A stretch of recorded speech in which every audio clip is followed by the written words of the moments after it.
The moment your authentic existence commences is not when you attain a milestone, such as graduation or landing a job, nor is it when others finally comprehend or appreciate you.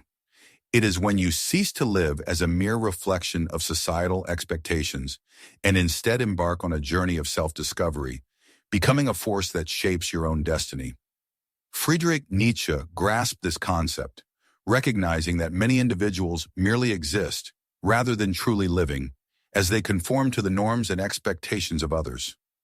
They perform, obey, and imitate, adhering to a script written by someone else, until they eventually awaken to an empty, unfulfilling existence. This emptiness is not a result of failure, but rather of succeeding in becoming what the world expected of them. They followed the rules, remained silent, and conformed, only to discover that they have lost touch with their true selves. The reason for this disconnection is that, along the way, they forgot a crucial aspect. Their life is not truly theirs until they choose it. Choosing one's life means embracing the uncertainty and risk that come with it.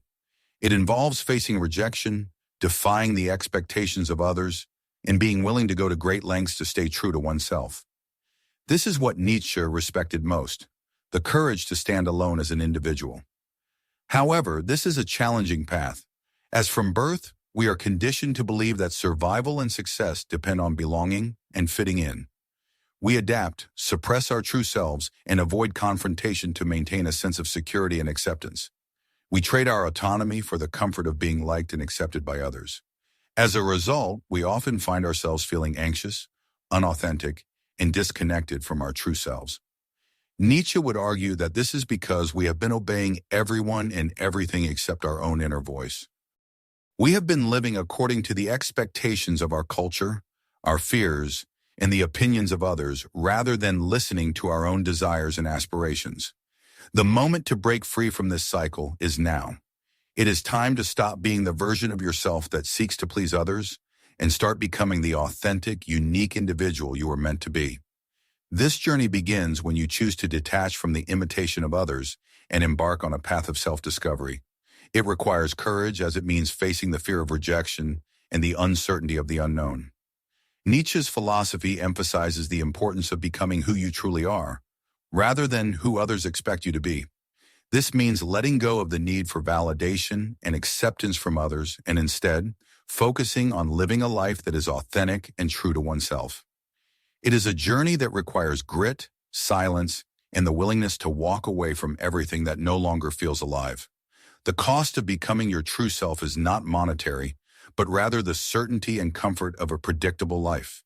It means giving up the life that felt secure, but unfulfilling, and embracing the unknown. Nietzsche would argue that this is the greatest risk of all, not failure, poverty, or rejection, but staying asleep and wasting your life performing a role that was never truly yours. The moment your real life begins is when you stop mistaking acceptance for belonging, performance for value, and obedience for peace. It is when you walk away from the room where everyone knows your name and go find the room where you know yourself. This moment may not be loud, celebrated, or understood by others, but it will be yours, and that is all that truly matters. In this journey of self-discovery, you will encounter the false rewards of imitation, such as comfort, compliments, and the illusion of belonging. These may feed you just enough approval to keep you quiet, but they will also keep you busy enough to forget that you are not truly free. The pain of emptiness and the weight of pretending to be someone you are not will eventually become louder than the comfort of conformity. Nietzsche would challenge you to become the rare human being who says, "I'm not here to perform, I'm here to become."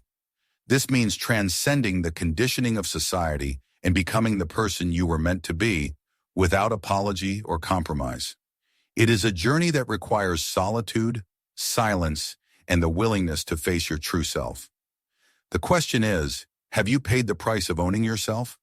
If not, life will continue to press upon you, giving you signs, discomfort, and restlessness, until you finally choose to walk away from the world's expectations and meet the version of yourself that is truly alive. This version of you is not scared to be disliked, does not need to explain their silence, and does not perform for comfort. They speak when it matters, walk alone when necessary, and do not chase legacy, but instead become so real that their mere existence is a revolution. So when does your real life begin? It begins when you stop mistaking acceptance for belonging, performance for value, and obedience for peace. It begins the moment you walk out of the room where everyone knows your name and go find the room where you know yourself.